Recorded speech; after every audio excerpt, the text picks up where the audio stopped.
Recebi um telefonema: olha, Regina, você foi indicada para fazer um teste para um programa secreto no SBT. Programa secreto, isso é muito SBT, cara. Quem me deu a notícia da aprovação foi o Silvio Santos, e ele foi muito franco, né, e falou: olha, eu não vou te enganar, eu tô te contratando para 3 meses. Se der certo, a gente volta a conversar. E deu certo. E deu certo, Eu não achava graça. E tinha muita curiosidade em ouvir. Os temas eram temas, entre muitas aspas, rasos. Mas na hora que você vai conversando, tem um conflito ali. Tem uma profundidade. Tem um desentendimento, tem um sofrimento, tem uma angústia, tem uma carência. E o meu interesse era saber onde estava isso. E a minha pretensão era fazer com que as pessoas, tanto os convidados quanto a plateia e eu mesma, que a gente saísse dali melhor.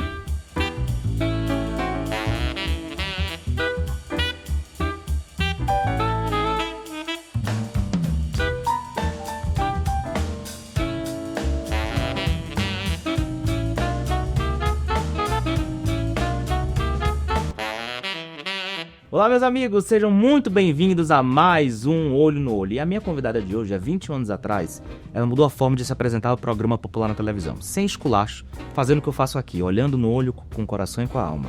E o mais legal de tudo é que ela faz isso até hoje nas redes sociais. Mas muita gente ainda pergunta, será que ela vai voltar pra TV? Será que ela não vai? Ou ela só vai ficar comentando os casamentos às cegas por aí? Minha convidada é Regina Volpato. Tudo bom, Regina? Como é que você tá? Bem, melhor agora. Obrigado pelo convite. Imagina, eu que agradeço você ter vindo aqui. Regina, você quando saiu do SBT no final de 24, você falou algumas vezes que televisão não estava nos seus planos. Televisão não está nos seus planos? Eu tô bem fazendo o que eu tô fazendo agora, mas eu já falei isso várias vezes. Várias vezes eu falava, não, agora eu saí da televisão, vou fazer uma outra coisa. E fiz uma outra coisa e depois voltei pra televisão fazendo coisas diferentes. Eu tô muito feliz fazendo o que eu tô fazendo, tenho planejamento já pro ano que vem, propostas de trabalho fazendo o que eu tô fazendo hoje, tô muito envolvida com isso. Mas assim, você voltaria pra televisão? Por que não? Eu acho que a maneira como você encerra as coisas diz muito sobre você. A maneira como eu saí de todos os lugares que eu trabalhei diz muito sobre mim. Eu fui convidada para voltar a trabalhar em todos os lugares que eu já trabalhei. Então, assim, eu deixei amigos, eu deixei saudade, eu deixei a minha personalidade marcada. Então, eu voltaria para todos esses lugares, voltaria para outros lugares. O que eu não quero mais, Gabriel, para minha vida, isso é muito firme. Antes eu tinha uma vida que se encaixava no meu trabalho. Hoje eu mudei essa lógica. Você virou. Hoje o meu trabalho se encaixa na minha vida. Então estar todo dia no mesmo lugar, fazendo a mesma coisa, fisicamente no mesmo lugar, hoje para mim não tem mais sentido. Então eu voltaria para a televisão, sim, uma temporada, uma coisa gravada, uma coisa... Agora, por exemplo, o que eu já fiz no Mulheres. TV Gazeta. TV Gazeta, que assim, que foi muito legal. Eu trabalhei feliz todos os dias, mas todos os dias, 4 horas por dia, ao vivo lá, é uma coisa que hoje não cabe mais na minha vida. Sabe uma coisa que eu achei curiosa? Quando você voltou para SBT agora para fazer o Chega Mais, o programa durou 1 ano. Por que você acha que o programa acabou não saindo tão rápido, acabou não dando certo? Olha, foi muito legal ter voltado. Do ponto de vista pessoal, foi legal ter encontrado amigos. O meu trabalho é um trabalho muito solitário, muito difícil. E aí, quando você volta para um lugar e encontra amigos, é como voltar para casa mesmo. Foi muito legal, foi muito bacana. Eu comecei há 21 anos atrás. Eu dei uma virada na minha vida, enfim, voltar para o SBT naquele momento, sendo convidada pela Daniela e tal, fazia muito sentido. Então eu voltaria para fazer qualquer coisa, mesmo. Mesmo. Agora, acho que não bancada, para o entretenimento. Para o entretenimento, muita gente não pode não lembrar, mas a Regina foi apresentadora de bancada. Você foi ser Band News. Sim, eu fiz parte do primeiro time que colocou o Band News no ar. Como é que foi colocar um canal de notícias no ar? Foi muito trabalho. Assim, na minha profissão trabalho assim muito, eu trabalho muito até hoje, mas aquilo foi insano, foi muito trabalho e a gente partiu do zero. Por exemplo, não tinha uma rotina de trabalho. A gente literalmente saiu do zero, desde a construção da redação até a nossa rotina de plantão, de tudo. Eu muito inexperiente. Eu apresentava o Tempo, eu era repórter, eu apresentava o Tempo. De repente eu fui para a bancada e assim, logo no primeiro ano aconteceram os atentados de 11 de setembro e eu estava na bancada e eu cobri aquilo. Muito trabalho, muito desafiador e muito gratificante. Gabriel, eu fiz coisas que eu não sabia que eu era capaz de fazer. Queria que você contasse essa história de como você foi parar no Casa de Família. Jimmy era o peruano que trouxe o programa, implantou o programa, trouxe a equipe dele e tal. E aí ele falou, olha, é um programa que já existe, o que é um talk show pra você? Ele me abriu um pouco o que era. E a gente quer uma pessoa que tenha a sua faixa etária, que seja mãe, ser mãe era um requisito, e que seja jornalista. E ele foi daí eu fui realmente me encaixando em tudo que ele estava falando. Ele falou, então é o seguinte, estamos conversando com várias pessoas, se a gente entender que você precisa passar para a próxima etapa, vamos passar para a próxima etapa e tal, qualquer coisa, entramos em contato, tudo bem, fui embora. Me ligaram, olha, então você passou, a próxima etapa vai ser com você e mais uma pessoa. Eu chego lá, era apresentar com o auditório. Meu Deus. Eu nunca tinha visto uma plateia de frente. Eu nunca tinha visto assim, uma plateia toda olhando pra minha cara. Aí eu fui, entrei, mas assim, tremia, e a plateia olhando pra mim, esperando uma apresentadora, que eu não era. Eu tava em formação. Falei, gente, é o seguinte, é um teste. Eu estou muito nervosa, eu tô morrendo de medo de tudo, mas é um teste, eu preciso passar. Porque eu quero esse emprego, eu não... Então, vocês me ajudem. Não, vai lá. Aí... ganhei a plateia, não foi intencional. Hoje, eu vejo que nisso eu ganhei a plateia e começou. Quem me deu a notícia da aprovação foi o Silvio Santos. Pessoalmente? Num camarim, eu fui lá, conversei com ele. E ele foi muito franco, né? E falou, olha, eu sei que você tem um emprego, que você está saindo desse emprego para vir para cá. Eu não vou te enganar, eu estou te contratando para 3 meses. Então pense bem se você quer vir. São 3 meses. Você lembra como é que foi o impacto inicial? Porque eu lembro de uma audiência muito boa para um horário da tarde. Isso não foi bem, não. Pelo que eu pesquisei, até que foi melhor do que eles imaginavam. Foi melhor do que eles imaginavam, mas foi muito mal recebido, porque era um programa que era mal visto na época.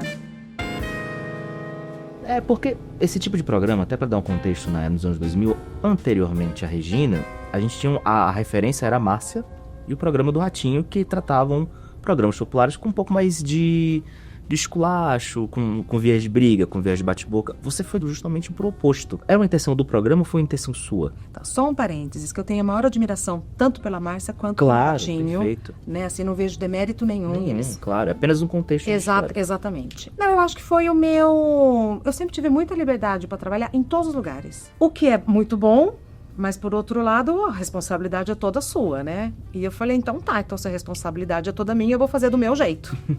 E aí, eu comecei a ver, Gabriel, ali, a materialização de tudo que eu falava lá no Band News. Tudo que a gente, como jornalista, fala e cobre, vê, que tá errado, que não pode, que que não tem que ser assim, que é injusto. Eu vi lá, com nome, sobrenome, cara, cabelo, tudo que a gente... denuncia, estavam lá. E aí o meu olhar foi um olhar de empatia. A gente fala muito de você ouvir histórias. Como é que surgiu a força que virou teu Instagram nessa questão das pessoas contarem pra você as histórias mais malucas, mais bárbaras, uma coisa meio maluca. Uma hora o vizinho tá sei lá com quem, no Eu Acho. Como é que surgiu Eu Acho? Não deixa de ser uma versão do Caso de Família. De certa forma. Eu acho que a minha profissão se encaixa muito bem com uma característica minha de ser muito curiosa. Ou mulheres me deixavam um pouco carente de ouvir histórias, porque tinha outra dinâmica. Sim, era um programa feminino mais clássico. E aí eu tinha que fazer 1 hora lá na TV por conta do rodízio. E aí eu falei, o que eu vou ficar fazendo aqui? Nessas 2 horas? Sentada, sem fazer nada? Falei, já sei. Vou pedir para as pessoas me mandarem as suas histórias e eu vou só falar o que eu acho, trocar uma ideia. Assim começou. E aí eu me dei conta de algumas coisas. Primeiro, de como eu sou alvo de confiança das pessoas. O anonimato garantido, mas eu sei quem manda. Isso é assustador um pouco, talvez? Você saber quem mandou, você falar, você julga a pessoa ou não? Você não faz nenhum tipo de... Não, eu quero saber se... Porque às vezes eu falava, não é possível. Deixa eu dar uma olhada, deixa eu dar uma stalkeada. Aí eu falava, não. É verdade. Faz sentido, né? Não assusta. Assim, eu acho que a nossa profissão, Gabriel, a minha e a sua, é uma profissão de muita responsabilidade.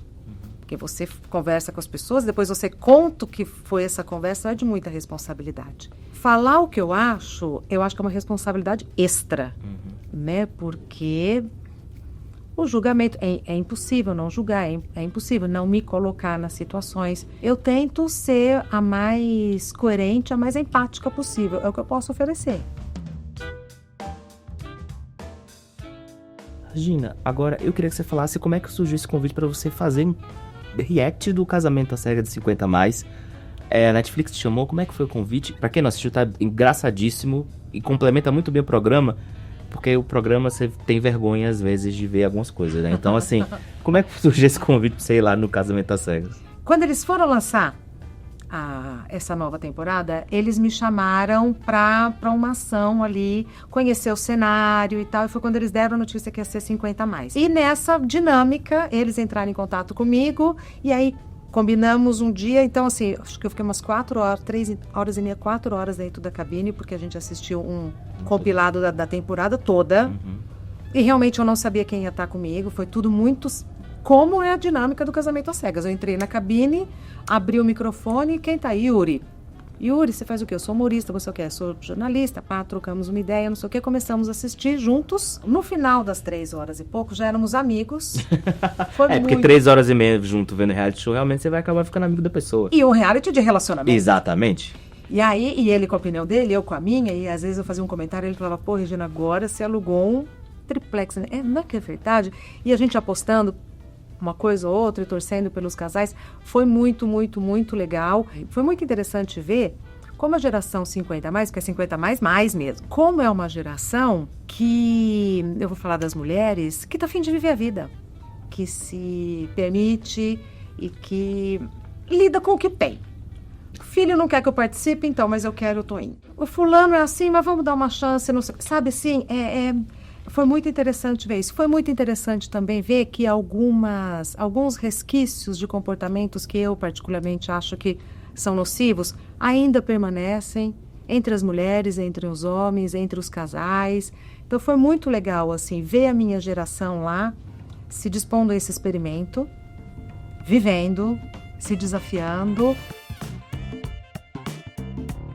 Falou sobre a sua geração querer viver, e você tem falado muito sobre isso. O que você pode falar sobre a sua vida nos últimos anos, depois dessa descoberta de também fazer essa adaptação de trabalho, de você viver não viver mais para o trabalho, sim trabalhar para viver, no caso, né? Quando eu comecei a sentir isso, não tinha uma palavra que definia, agora tem, que é amadurecência. Gabriel, é muito legal. Se você tem saúde, se você construiu alicerces para viver essa fase, alicerces físicos, uma casa, uma estrutura, se você tem amigos, se você tem saúde e tal, é muito legal.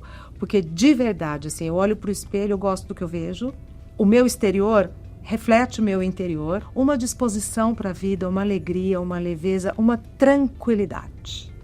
Ainda tenho muita coisa para fazer, só que com essa tranquilidade, com esse bom humor, eu acho que eu já me levei muito a sério. Hoje... Por isso você não se leva mais a sério? Você desistiu já? Não é que desisti, é que assim, eu sou muito séria em tudo que eu faço e muito comprometida. Sim, mas assim, relaxa. Sabe assim, relaxa. No final das contas eu vou saber o que fazer. Na hora que acontecer, eu vou saber o que fazer. E se eu não souber, eu vou descobrir. Exatamente. E essa tranquilidade, se eu não souber, eu vou descobrir, é que faz toda a diferença. É isso aí. Eu tô muito feliz de ter recebido você. Muito obrigado de novo. Muito obrigado. Muito obrigado a você que acompanhou a gente em mais uma edição do Olho no Olho. A gente volta em breve. Muito obrigado. Valeu, foi bom. Até. Tchau, tchau.